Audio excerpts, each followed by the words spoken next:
talk more about the situation in Mali with me now, let's bring in Africa specialist Paul Melly in London. Paul, thanks for speaking to us. Now, just explain this, if you will, to our viewers. There's been discontent in Mali for some time now, even before this disputed election several weeks ago.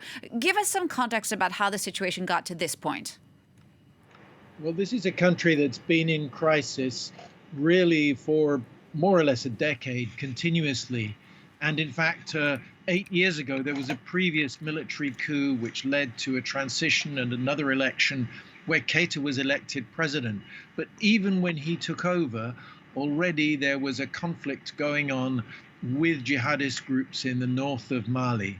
And over that subsequent 8 years, he has not managed to complete either the military success required to bring the jihadist attacks under control, or to complete a peace process with other armed groups in the north.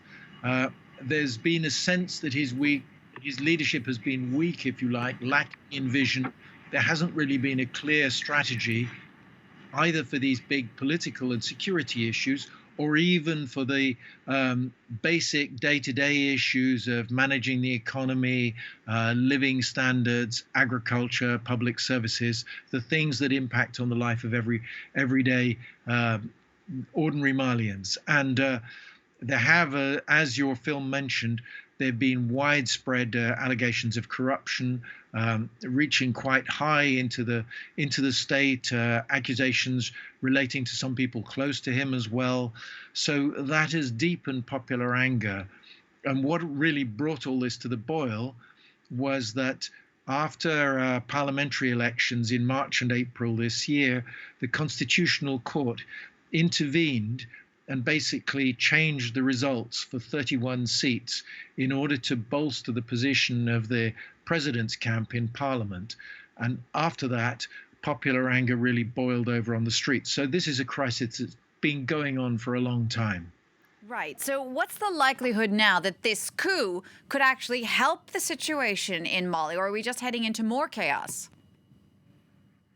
Well, at one level, a simplistic answer would be to say, well, this coup solves a problem, because the protesters had been calling for Keita's resignation, and he was refusing to resign because he was elected in an election in 2018, which, although it had some flaws, was broadly democratic.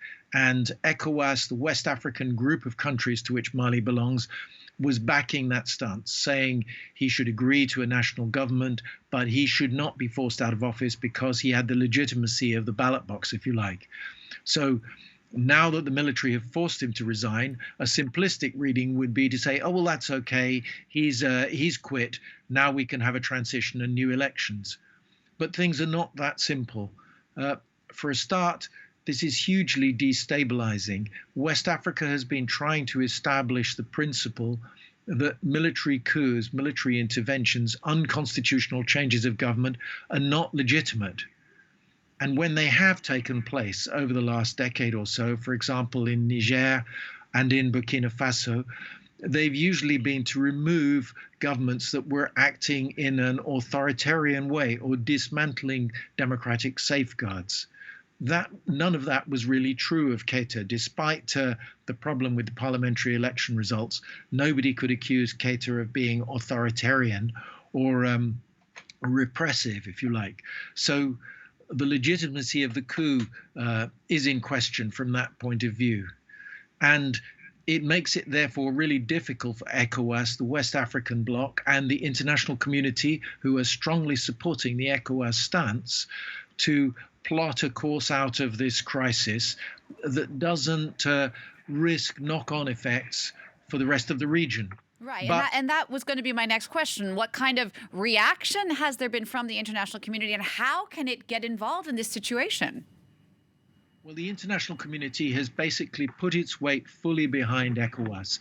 And ECOWAS last night, in the middle of the night, announced really tough sanctions.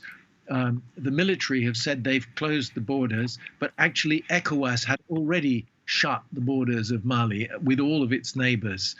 And they've imposed financial sanctions, and they've shown in previous regional crises that because Mali is part of a single currency bloc whose central bank is actually in another country, in Dakar, in Senegal, they can paralyze the financial system if they want to, which can put huge pressure on whoever is in charge in Mali. So ECOWAS is applying a lot of pressure, but it isn't really clear quite yet how we move to the next stage, whether we can move to a transition that is genuinely democratic and doesn't have a knock-on effect for the rest of the region.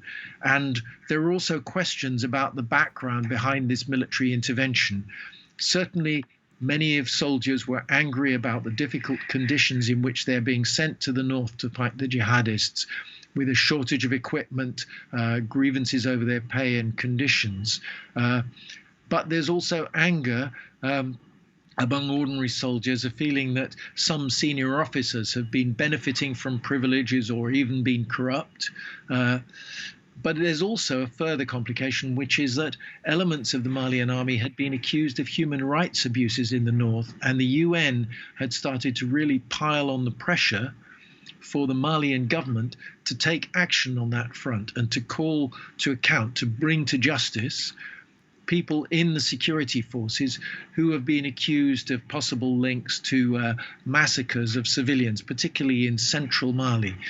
And so one might speculate, we don't yet have firm evidence about this, but one might speculate that some people in the military actually had an interest, if you like, in seeing a disruption of the normal political and constitutional process that could lead to these judicial action against the interests of certain people. Paul, thank you so much for sharing your expertise with us. Paul Melly there, an African specialist at Chatham House in London. Thank you so much.